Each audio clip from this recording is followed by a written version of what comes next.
All right, we're here at the end of Stage 4 in San Luis Obispo with Navigators rider Hilton Clarke. Hilton, you're known around the U.S. as a sprinter, but today you're kind of driving it for the team.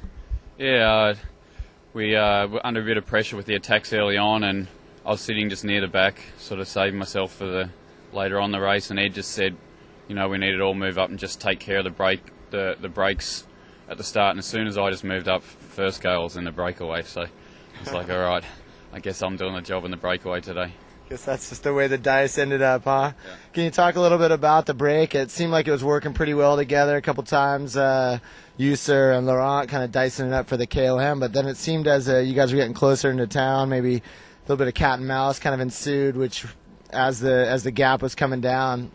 Yeah, once we got over the last KOM, I guess we got rolling really well, and about 50k to go, you know, I was trying to rev everyone up to really lay the ears back, and a lot of guys couldn't really do it, so I just put my ears back and rode as hard as I could, like all the way to the line.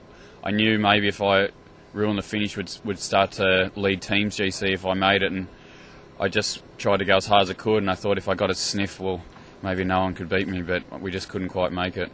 Once you guys got caught, is that tough for you, seeing the teams line up their lead-out train and knowing that if the day had played out differently, maybe that'd be you up there going for the win?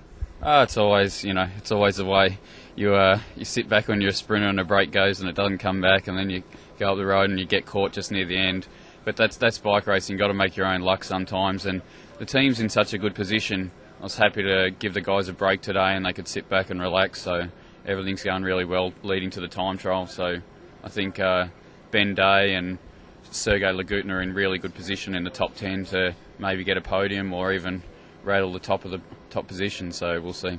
Last year you had an incredible string of success sort of in that July-August period. From everything we've seen, it looks like you came into Tour California with really good form. Are you going to target that same sort of string of races again in 07, or how do you have your own kind of objectives lined up for the season?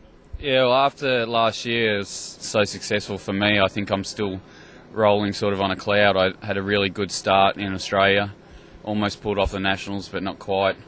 And I rode well at Down Under, and now here I've got really good form. So I guess, you know, like the crits aren't something I really sort of totally focus on. I sort of train for everything else, and I just keep getting better at crits. That's I guess what happens with me. But the crits come natural to me. At the end of the year, I'll be going for the crits. But right now, I'm probably looking now. I'm going to go to Belgium and race some semi-classics. That's something I'm really focusing on, and also Philadelphia, the Philly week. I want to win one of those races. I want to win all three of those races. So it's something I'm really going to focus on this year. All right, great. Well, thanks for your time. Nice job today. Thanks.